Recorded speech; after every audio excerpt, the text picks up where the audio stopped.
Good evening.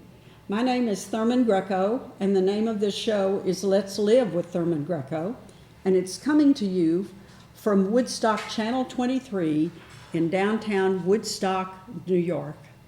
And this evening is a kind of a special evening because it is the first time that I am reading the manuscript from the last Hunger book.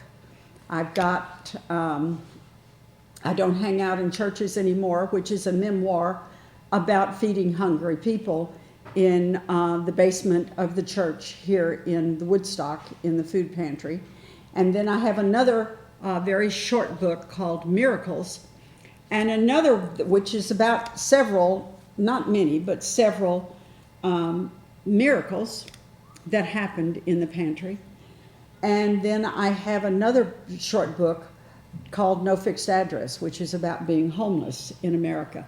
And you know, it's an interesting thing because when 20 years ago, when people were homeless, they were kind of available to us. And now it's really hard to find them. The homeless have really learned to hide. But the name of this book, which is also about feeding people in a food pantry, is called Ketchup Sandwich Chronicles. I always have trouble with this title. And the reason I have trouble with this title is because anyone who is seriously knowledgeable of hunger in this country knows about ketchup sandwiches. That's it. They know about ketchup sandwiches and they know about ketchup soup. Those are two things that you know if you grow up hungry in this country. So I'm going to begin to read this book, and it will be out hopefully by the end of the summer, although I miss these books, I miss these deadlines by years, not by months or weeks, but by years. So I'll try. Having it ready by the end of the summer is a dream. It's a goal. For me, feeding hungry people in a food pantry is an act of gratitude. When volunteers feed hungry people, we own up to the amazing abundance in and around us. We also face our spiritual hunger. Feeding the hunger addresses the divine hunger issue dead on. Many churches and synagogues house a food pantry in a basement room, acknowledging that there is no excuse for anyone in our country to go hungry. Not everyone recognizes abundance in a pantry, even though it surrounds both shoppers and volunteers. There's a sort of a holiness around hunger. Some see it and some don't. I know those who see grace and those who don't. Those questioning who should be fed and who shouldn't be fed have trouble with the sacredness of hunger.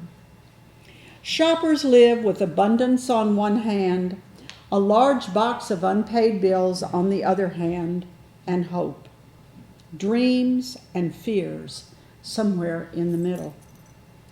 Children are eligible for the school breakfast and lunch program if the school does offer it, but that doesn't give them enough food to eat at home, and there's no lunch program for the adults. So it's off to the food pantry. This is a life-changing decision. Using a pantry requires commitment, endurance, and effort. Attitudes about food in particular and life in general change. Shoppers are often self-disciplined, self-controlled, and determined to do what is best for the family. Freeloaders? What do you think? Many shoppers are anonymous. There is no way that anyone, just by looking at them, would know how little they have. Whether shoppers, volunteers, or both, the pantry environment asks us to leave the past behind. And of course, that's different for everyone. but it makes sense. How can we move forward in our new lives if we never give anything up? For some, giving up the past means letting go of the job that was lost, the home, the furniture in the home, maybe the family, the car, the self-esteem, and the good health. What happens in this experience, this shopping, this offloading, has the potential to be the greatest journey of one's life. Shoppers and volunteers learn things and see things never noticed before. When all is said and done, things will never be the same again. Better off for the experience, thoughts change. Beliefs and core values are found. Being hungry in America in the 21st century is a spiritual journey involving miracles, forgiveness, endurance, and spiritual healing. It focuses on discovering that it's never too late to be who you really are. And that's what this story is all about. The Food Pantry opened in 1990 and served about 24 people weekly since.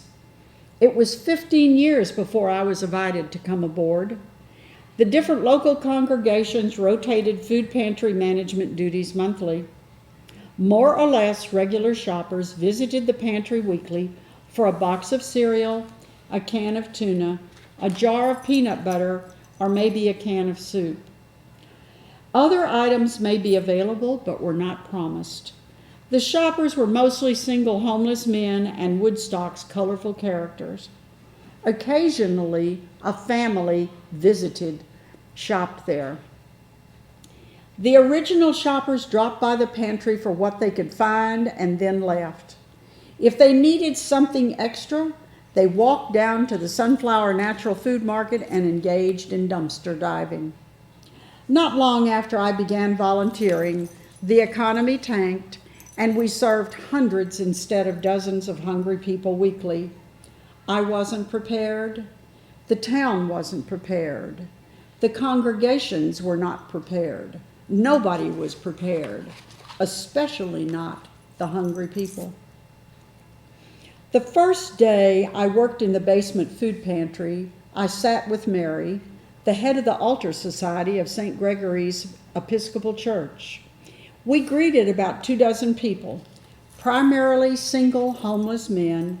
There were a few of Woodstock's famous colorful characters included in the mix that morning. The most colorful of the colorful was Grandpa Woodstock, who liked to bring his bride, Lady Estar, to shop with him. The two walked around the room, choosing from peanut butter, cereal, tuna fish, and soup. And while this happened, he gushed enthusiastically to every woman in the room. "My, how beautiful you look today." I fell for his spiel that morning and every other time he spoke after that. His words melted my heart. The most professional of the street actors, he made us each feel special. Grandpa knew how to flash that peace sign, whip out his postcards to sell, and sound off his horn. Toot, toot. I sometimes thought he spent a few afternoons posing in front of a mirror to decide which pose to use for the best response. Grandpa Woodstock and Lady Estar were most photogenic with their long, flowing silver hair. Their lovely matching beards emphasized coordinating floral print silk skirts and kimonos. They painted their toenails identical colors and wore twin Teva sandals. None of Woodstock's rich and famous got so many requests for autographs or photographs. They couldn't compete with his show-off tricks. After all, Grandpa entertained us all with street theater at its finest. So what if he didn't mean a word of it? We all enjoyed being sucked into the show. And after that first morning in the food pantry, I drove home, pulled out a little notebook from a drawer, and wrote what people said. And when I wrote these things down, I felt my grandmother's presence. I looked around the room to see if someone had entered without my realizing it. Only her spirit was with me in the room. I sat down at the table and began my dialogue journal. Lily Dale Cox spoke to me that morning. Her solid, direct instructions went straight to my head. Write this down. Write this down too. Now write this down. My grandmother was a guiding force from the first word. And once she stepped into my life on the first morning in the food pantry, she never left. With this direction, I joined the crowd in the basement and was soon volunteering regularly. She had a backpack. He had more of a knapsack. They drove over hesitantly, cautiously on bicycles. Hi, I spoke in my most inviting tone. Welcome to the pantry. Have you been here before? I knew the answer, but wanted to help them feel more at ease. No. Come on in. Start shopping at this corner of the room. Work yourself around the room and choose an item from each shelf. Take all the fresh produce you can eat in 3 days. We've got onions, carrots, greens, and oranges. They walked over, gently touched the food as if in a museum store, and quietly, between them, they argued over what they would carry home. It seemed to me that we were offering more than they could take home. How did you hear about us? I didn't expect an answer because they were too uncomfortable. We hope you'll come every week, and don't forget to tell your friends and neighbors. A typical first visit, they managed the experience well. They finally agreed on what they could carry and headed off home, wherever that was. Hi, Dana. Come on in and shop. How are you doing this week? Fred's still in the hospital. He's been diagnosed with kidney disease and he'll be on a special diet when he comes home. I'm sorry to hear that. I'm glad you sent me to a doctor. He told me exactly who to go see, what paperwork to get, everything I needed to get care for him, and I hope Fred comes home soon. Dana, I'm happy to hear this news. Thank God the pantry has all these fruits and vegetables. By the way, do you have any laundry soap today? I wish. I met Dana the first morning I worked in the pantry, and she shared her adventures with me every week from that pantry day on. Of all the people going through the line, I probably learned more about her life than anyone else. She definitely had the gift of gab. I never learned where she lived. I never knew how many children she had, where she came from, or anything like that. She shared a running commentary of present tense food insecurity. She shared her daily struggle as she traveled through life, trying to keep a roof over her head, clothes on her back, and food in her kitchen. As she walked through the line, she discussed her outside life. I learned how she found a winter coat when her old one wore out and she had no money. Dana, your coat is beautiful. It's going to keep you so warm. Yes, it is, isn't it? You should have seen it when I found it. It was filthy. I couldn't even tell what color it was. I took it home, put it in the tub, and worked on it all afternoon until I cleaned it up. Now look at it. It's a perfect fit. I learned how she struggled to keep her car going and then finally gave up. The bus is working real well out here. I catch it about 2 blocks from my apartment in Saugerties and ride it over. After I shop, I wait in the hall until it comes back to take me home. I only carry my groceries about 5 blocks in all. I'm so lucky I found this bus. I get to ride free because I'm a senior. Dana was the most confirmed optimist shopper in the line. And when Dana was in the line, I was the most confirmed optimist volunteer in the place. The box of brownie mix was already old and torn before arriving in the pantry. It came tucked in a worn-out banana box filled with miscellaneous food items from the food bank. Frankly, when I saw it, I was surprised. The packer must have been a new or a distracted volunteer. Food in badly damaged containers like this usually ends up in the landfill, not a food pantry. But no matter, I taped up the holes in the box and put it on the shelf. It was, after all, a brownie mix. The next pantry day, this brownie mix sat forlornly on the shelf most of the afternoon. Nobody even picked it up, a tired box that had obviously been pushed around on the supermarket shelf many times. Just before closing time, a young woman rushed into the pantry and looked around for something. I knew from how she examined the food on every shelf that she had a specific need. She wanted something special: 3 pieces of perfect fruit, a jar of preserves, something, until she saw the brownie mix. Wow, the perfect thing. I'm so glad I made it over here. Tomorrow is my sister's birthday and I have no money. Well, she's got a gift now. I'm going to give her a pan of brownies. Thank you. The woman showed up in the hallway one pantry afternoon.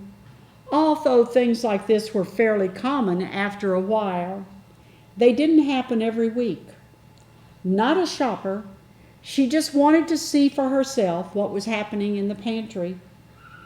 How do you know these people need the food? And what about those who take advantage of you? How do you keep people from cheating? The thoughts I had then were observations more than criticisms. She didn't see the hunger on the people's faces here in the hallway, and if she did, she wouldn't be stuck on these questions. Well, whatever her feelings and thoughts, she deserved an answer. We distribute the food without conditions, I said, so it just doesn't matter. Everyone entering this room gets the same, so no one can take advantage. Somebody diverted all the food you see them carrying out of here from a landfill.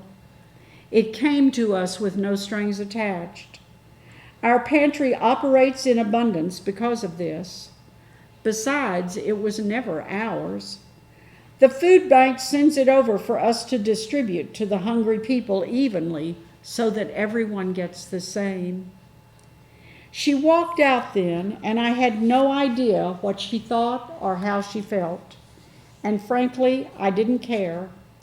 If she couldn't see the hunger in these people's eyes, that was her problem, not mine. In a couple of weeks, a check came in the mail. Holly sent her a thank you note. What I'm looking for today is food that I can eat without cooking. I'm sleeping on the floor in the bathroom in the town hall.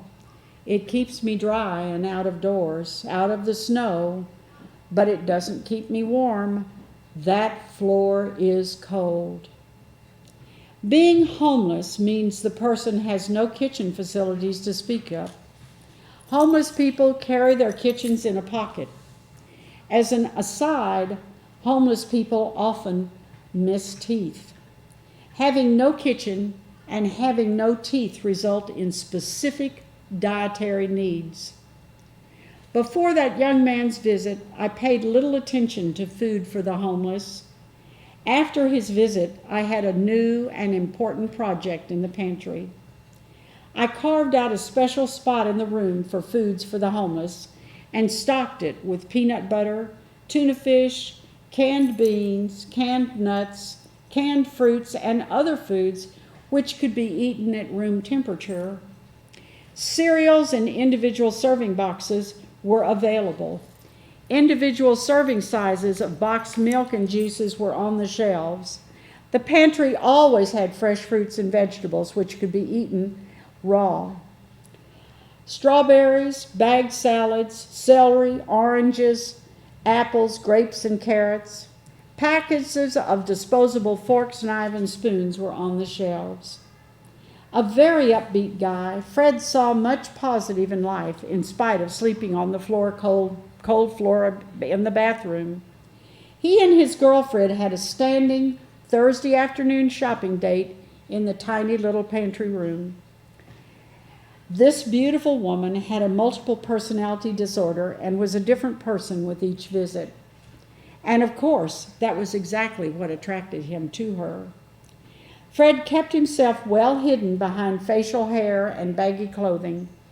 It was impossible to tell what he looked like under the costumery. Try as he might, he simply could not hide his intelligence, his attitude toward the world he lived in, or his love of life in general. How did we all fit? New shoppers always had funny looks on their faces the first time they shopped in the pantry. They expected to fill out forms. They expected to prove through documents that they existed, had an address, and deserved the food. They brought Social Security cards, utility bills, pay stubs, and birth certificates. They came prepared to surrender their innermost private lives in exchange for a 3-day supply of recycled food, first rejected by a farmer, food manufacturer, grocer, or wholesaler. Finally, it was bound for a landfill. Our pantry didn't have much in the way of screening procedures. For intake, shoppers signed their names and wrote the number of seniors, adults, and children in the household. Nobody showed documents, especially their Social Security cards. Our forms didn't ask for addresses because the first inspector to visit the pantry after I became the coordinator assured me that they weren't necessary. We used the ultimate screening test. Anyone willing to stand in the food line for an hour or sometimes longer before getting into the pantry room must need the food. On pantry day, hungry people lined up and went through the line as fast as we could process them. In the 2 to 3 minutes that they had in the room, they took their share of everything on the shelves, regardless of what it was.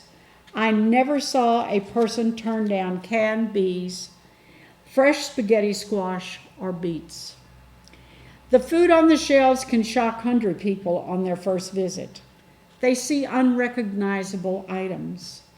They don't know what they're called, how to prepare them, how to eat them, and how to store them. They have no idea what the nutritional food content is.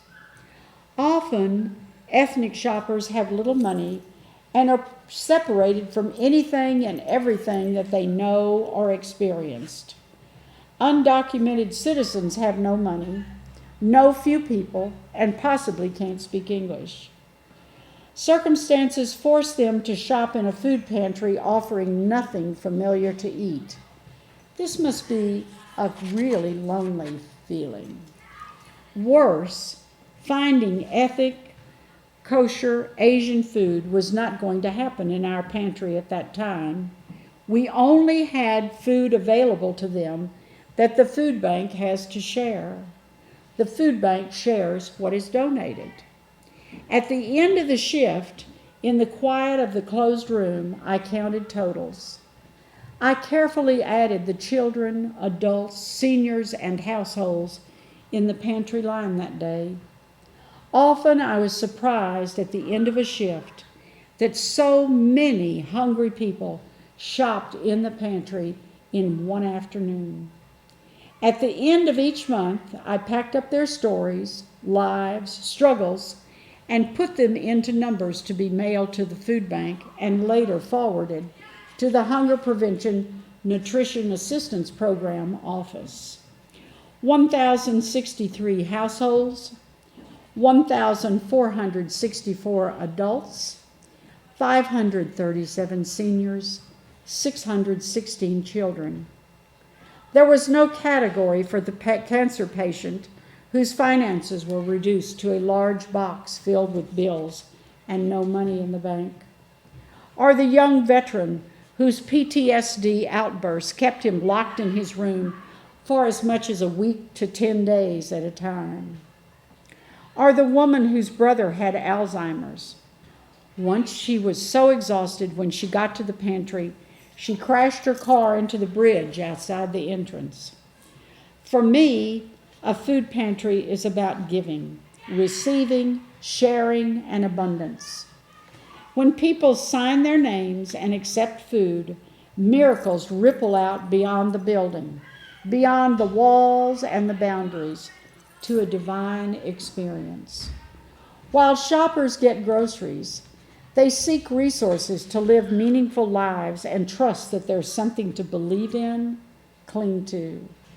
They need focus to rebuild their lives.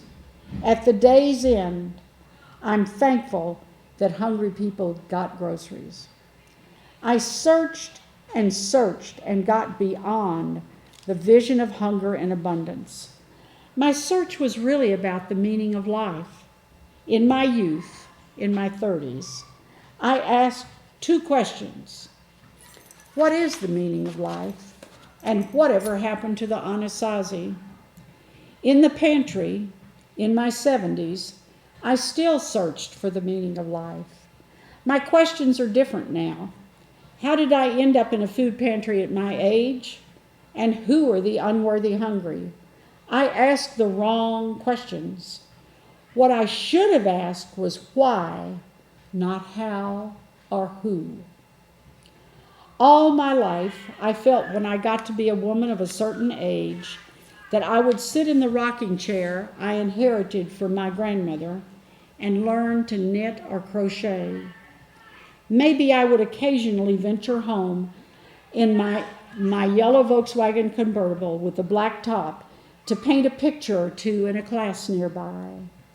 I fantasized that the top would be down at every outing to free my cotton top curls. Those things didn't happen. Instead, I worked in a small town food pantry in the midst of the biggest economic downturn in decades. I managed a food pantry in a community where some were not interested in recognizing the poverty and hunger existing right under their very noses. It came down to reality.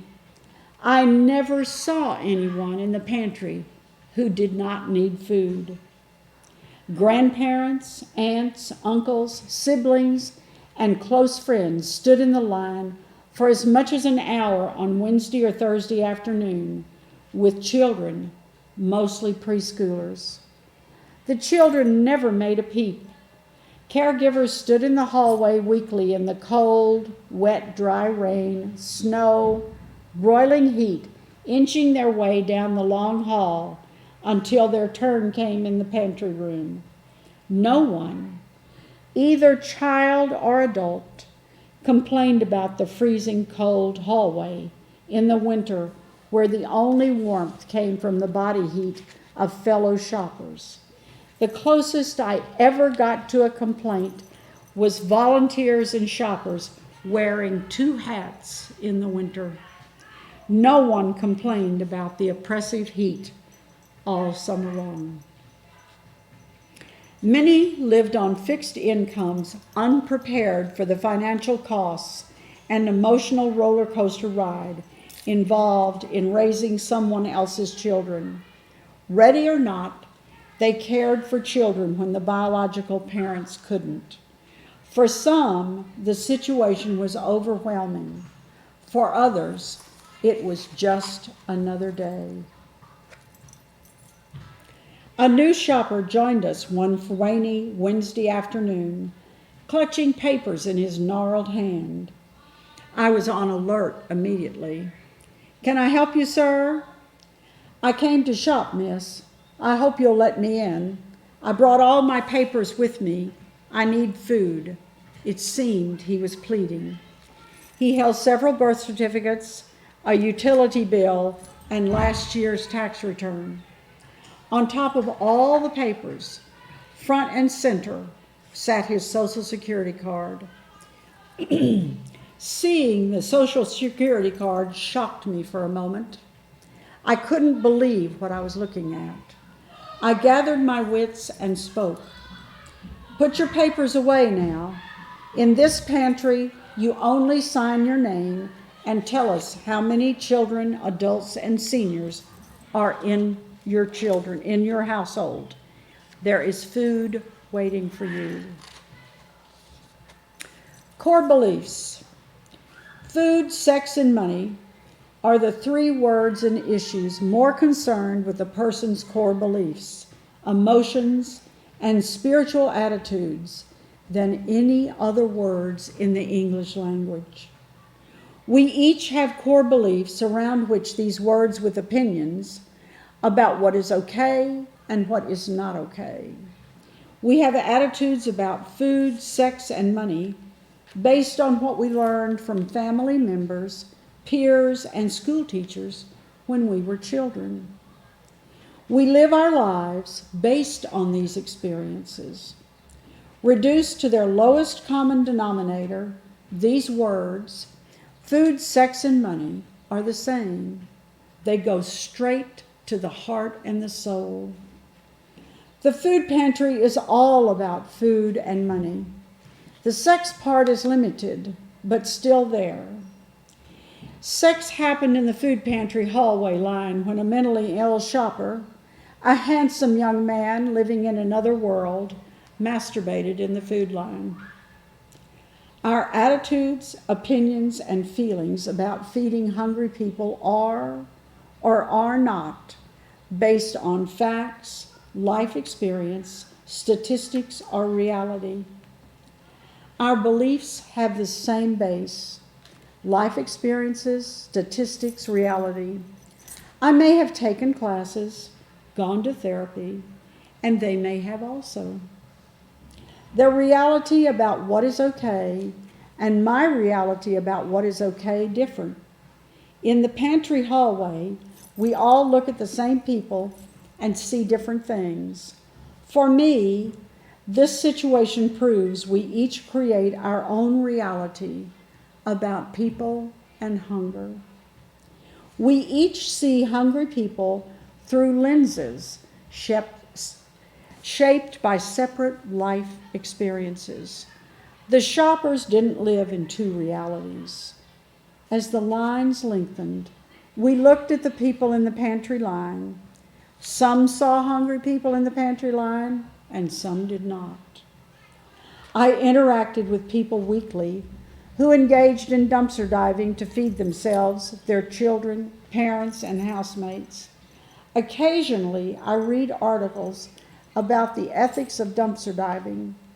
I don't think we can explore the ethics of allowing people in our country to go hungry because they can't make enough money at their jobs to buy the food they need to live and work. People shopping at a food pantry can take a 3-day supply of food home each week. The other 4 days, they are on their own. That means they can buy more food if they have a SNAP card and if they can get to a store selling food. Without the money and the SNAP card, they can panhandle, borrow money or food from friends, relatives, neighbors. They can steal, they can dumpster dive, they can drop in at someone's house at mealtime, and they can skip meals. Thurman is out of control over the food pantry, described the local vicar in town, because of the numbers of people shopping at the pantry and the amount of food that they took home. Every week, she brings her young granddaughter to the food pantry. Sue is maybe 4, shy. Dark brown wrinklets frame her little cherubic face. Her expressions and posture tell me she's still unaware of her situation. Her mother works 2+ jobs. There's not enough food to eat in this household, and her little dresses are threadbare. This lovely child takes pleasure in the smallest gifts. Today, a volunteer found a small can of juice for her in the storeroom that's not dented. Her grandmother teaches her to stand in line quietly, smile, and say thank you. When I see this pair, I see the universal mother and grandmother next door. I see a mother and grandmother working hard so this adorable little child has access to a good school, health care, safe streets. They are our neighbors, our family. They are us. I am reminded that we do not live in a we-they world. Poverty hits children especially hard, with long-term consequences for behavior, learning, and mental health. They suffer the effects of going to bed hungry. Ketchup sandwiches and bowls of dry cereal don't offer the nutrition a child needs to grow up into a healthy adult. I heard you need volunteers, and I'm here. The man standing at the door of the food pantry room on that gorgeous afternoon in April was short, probably weighed less than 125 pounds, and had a deep voice. He looked to be a little younger than me, so that put him in his 60s.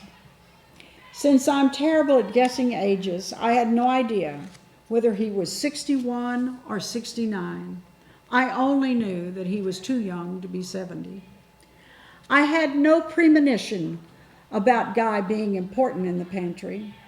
I completely overlooked the vibe of this momentous event. I always did that. Later, I would remember the moment and comment to myself about how I was never aware of its importance. Setting eyes on Guy was no exception. He became the food pantry hallway czar. It's just as well.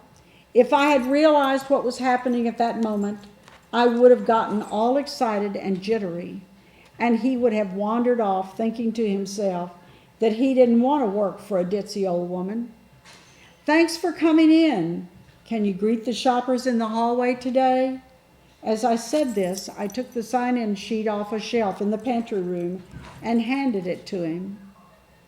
Since the beginning of my time in the pantry, no one was specifically assigned to this task.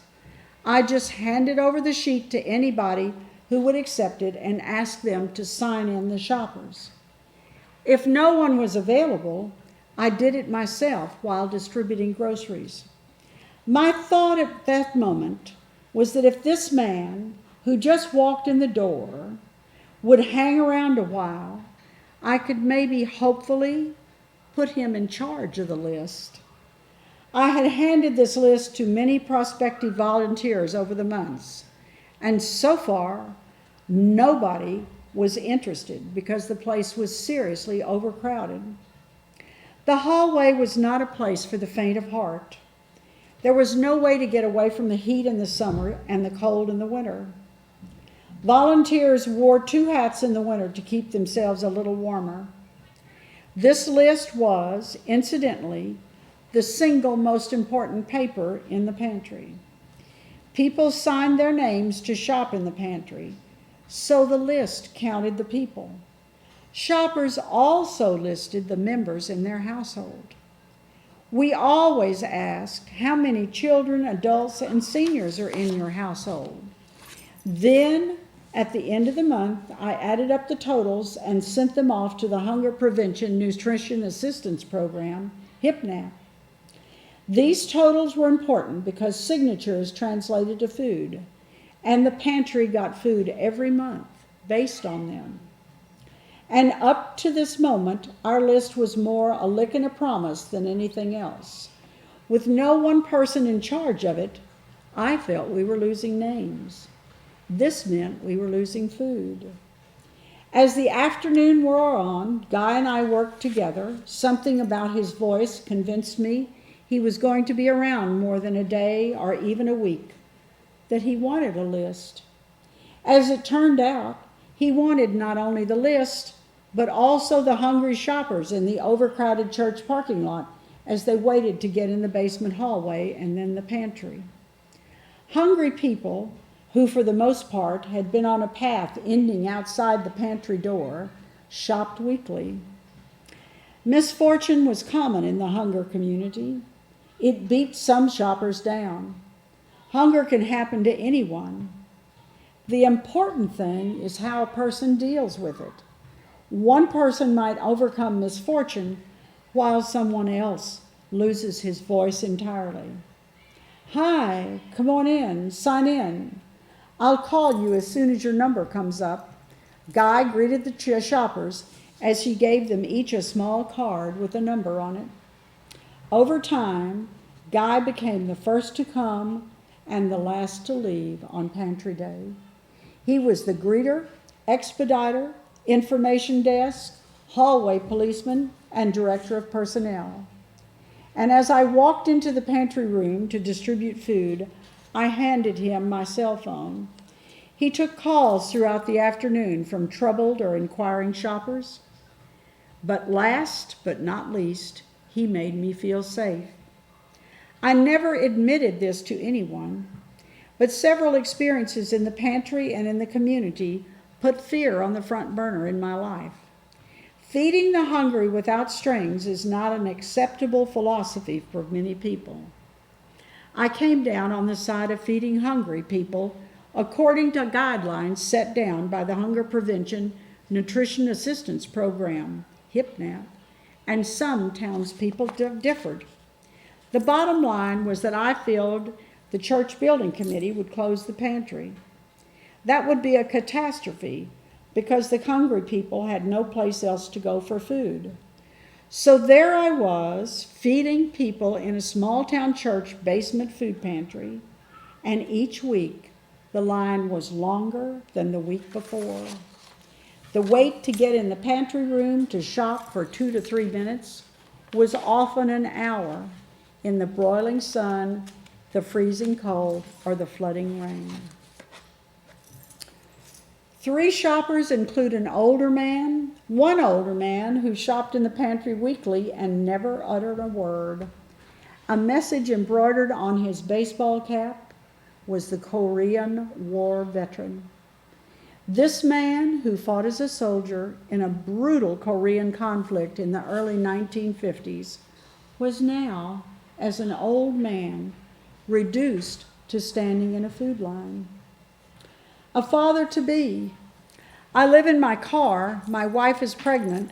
We've got her in a woman's shelter, and I'm working 2 jobs to get money together for the baby. A family moving on. We're really stressed out today. I don't know where we're going to go. We got evicted because I don't have the money to pay the weekly camping fee. The woman next to us in the campground is almost as broke as we are, but she gave me $5 for gas because we have to leave.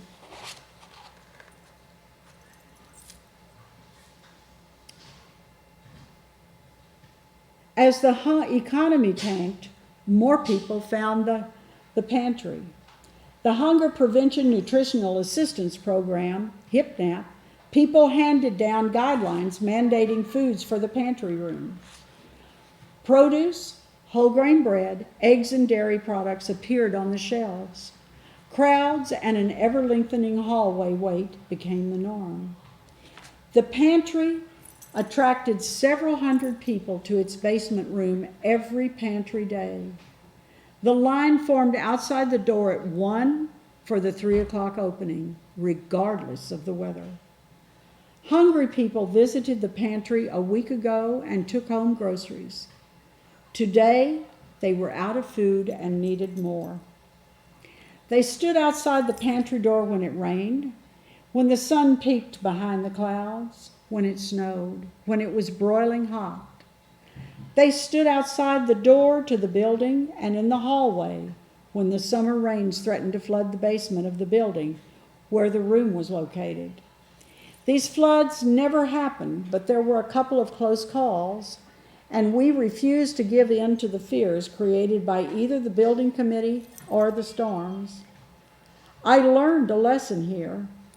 Hunger does not depend on the weather, and hungry people walked to the pantry. They piled in cars and rode, they bicycled, they hitchhiked. They rode over on the UCAT, the area bus. By 2 o'clock, the parking lot was filled to overcapacity. Even though I knew it wasn't safe in the parking lot, I preferred it was a third world bus station. Always in line was the family with 6 children and a Lhasa Apso mixed puppy. The father sat in the car with the kids, and they played with the puppy until their mother emerged with their supper. One family included 5 adults, all of whom were hearing impaired.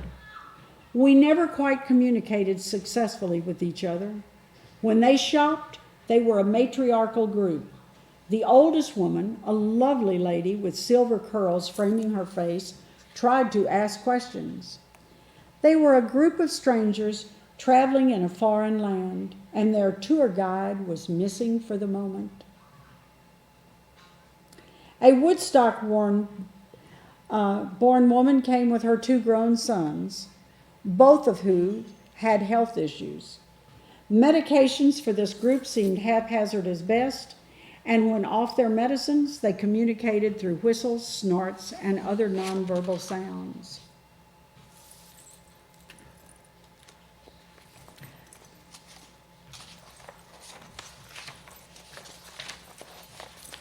This chapter is just too long, so we're going to go past this one.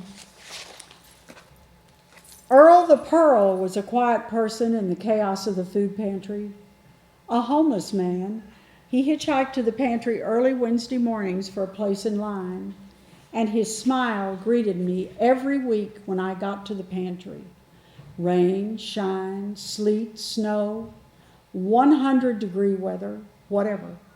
Earl the Pearl sat on the little bridge rail, waiting for the pantry to open.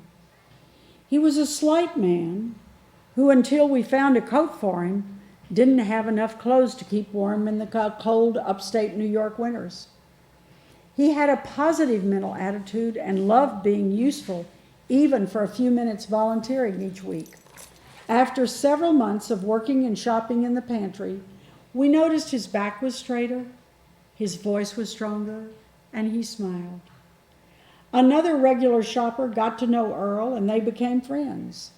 The other guy had a shed, and Earl moved in. I've got my whole life organized, finally. I've got it down to 3 boxes, Thurman, she explained. See my first box? I've got 5 outfits in it, and one of them is good. There's even a pair of boots and a bottle of tick spray here. My second box is the bathroom box. It's got soap, toothpaste, deodorant, and a gazillion plastic bags. And look here. Here's the toilet paper I got out in the hallway a few minutes ago. And see, this is my third box. I saw a soup pot, a 2-quart saucepan for veggies and cooking the eggs she always picked up here in the pantry.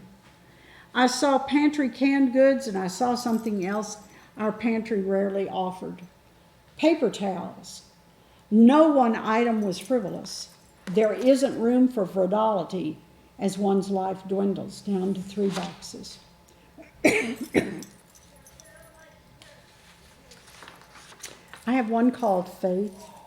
Father Nicholas lived in a Russian Orthodox monastery out in Brookline, Massachusetts for many years. Somehow, I don't know how, a priest or priests made a corporate decision to construct a sanctuary on the grounds of the Holy Ascension Monastery in Bearsville. Father Nicholas and several other priests loaded a U-Haul truck and drove to the Holy Ascension Monastery. And several other men in the group boarded a bus in Boston and rode out to Woodstock. And the monastery population ballooned from 3 to 20. In planning this project, everything was considered except for the extra food needed for the priest construction workers and volunteers. And not long after they arrived, Father Nicholas found the food pantry and became a regular in our food line, picking up produce weekly. His black cassock, tall black hat, and combat boots became part of the food pantry scene. It wasn't long until Father Nicholas had the monastery's food needs straightened out and no longer needed our food. So as smoothly as greasing a cake pan, Father Nicholas and his fellow monks became part of the volunteer pantry crew. He joined volunteers delivering food to homebound households weekly. Father Nicholas then opened a food pantry for the food bank of the Hudson Valley. The monks at the monastery served food to anyone dropping by their Bearsville location: pilgrims, homeless people, hungry people living in the area. The Holy Essential Monastery Food Pantry opened every day of the week. People shopped for what they needed and returned whenever they needed. Bring your grocery list. And of course, while all this happened, every one of us fell in love with the monks. Never in a million years would any of us have met these gorgeous men of God if it hadn't been for the pantry. The face of God is everywhere. Just work at a pantry, open your eyes, and look around. And how cool is that?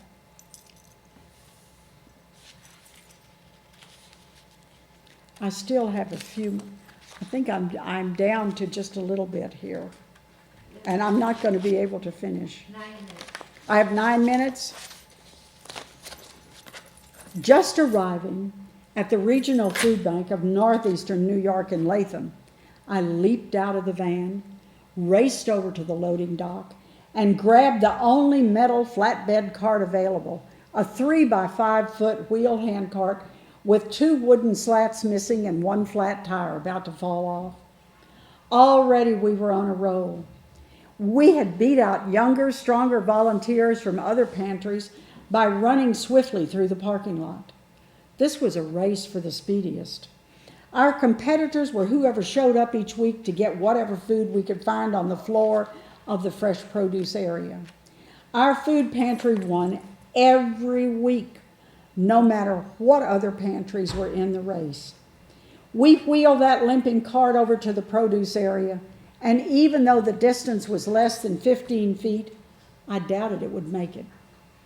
Fruits, vegetables, bread, and cakes were piled everywhere. Ripening food woke our noses. Oranges, lemons, limes, bananas, tomatoes, asparagus, spinach, lettuce, potatoes, eggplant, broccoli. We piled boxes and bags of food on the cart as quickly as possible before one of the younger, faster, more robust volunteers crowded in the cavernous space could swoop down and grab everything.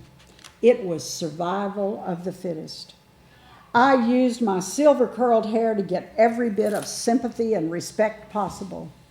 I could be almost 80, but they didn't care. I was grabbing their strawberries. Every day here was like the day after Thanksgiving at a big box store. The food bank right outside Albany is a combination 1-story office building and 70,000-foot warehouse situated on a large grassy lawn. Picnic tables and benches are strategically located under large trees on the campus surrounding the building. There's ample parking for employees and pantry volunteers. The office of the building is quiet, professional, with a generously sized room for the many trainings and board meetings held there. The beloved receptionist, Kathy, greets visitors warmly. And no one is fooled by the mask of calm in the atmosphere. The warehouse, hidden behind the offices, has 12 bays for 18-wheelers and a free space loading dock for the rest of us. This is where the action is. Quick, grab those apples. Don't let that guy get them, I yelled as I elbowed my way to the front of the produce area and reached for the carrots. In truth, most of the fresh produce here is organic, but past its prime. Farmers, grocers, wholesalers, food manufacturers, and food drives donated surplus food to the food bank. It's too old, too big, too small, bruised, misshapen, dented, outdated, passed by on the shelves at the supermarket. The food all gets another chance at the food bank on its way to the land mill. And now it's going to end up as someone's meal instead of the trash. The food bank is good for these donor businesses because of the tax breaks. The companies get a great tax break. Our environment gets a break too. And I have a lot in common with this food. I'm too old, too misshapen, too big, too little, and I've been passed over a few or so times in my life, especially recently. I felt myself aging as I dug into a box of wilting lettuce. This experience forced me to see myself, a harridan accompanied by a retired Woodstock pot dealer struggling to lift case after case of food that I shouldn't even carry. Many trips to this non-profit mosh pit trained me to disguise myself as a sweet little old lady. It worked well over the years. If they had looked beyond the hair, they would have seen a sweatshirt, Montana morning granny jeans, and combat boots. By the time they realized what they were up against, I had kicked shins, elbowed ribs, and made off with all the food. And never once did I feel any sympathy for anybody. This produce warehouse was simply not the place for those giving lifestyle feelings. Our pantry in Woodstock fed more people every time the doors opened, and I needed every bit of produce that I could shove into the Food Pantry Dodge Grand Bearcan. The hungry I feed comes first was a motto since the beginning. And in public, I used peace and food for all, a lovely but totally unrealistic phrase. I only had to run out of food once in the pantry to learn my lesson. From that day on, I was the crabbiest, most aggressive, snowy-haired old lady shopping at the food bank. And for one thing, neither this food nor I was ever going to be around forever. I experienced the wonder of this feeding place as we rapidly stacked box after box after box of food on the broken down handcart. Finally, when we couldn't get not even one more cherry on the pile, it was time to weigh our score. I checked out, and even though no money changed hands, I signed the receipt required by the state describing the food we put on our cart and listing how much of it all weighed. We wheeled the flatbed cart to our van and shoved the food inside. The vehicle was so full that I thought for a minute I was going to get left behind. We kept on shoving, we got the door shut, and we made our getaway. And I want to thank everyone for listening to the pieces of this story. It's going to be out, soon, I hope. The people are real, the names have been changed to protect the innocent, and I look forward to everybody getting a copy of it. And you will get chances to find out more about Hungary and more about food pantries if you go to Let's Live with Thurman Greco in YouTube. Have a wonderful week, and thank you, Miss Ellen.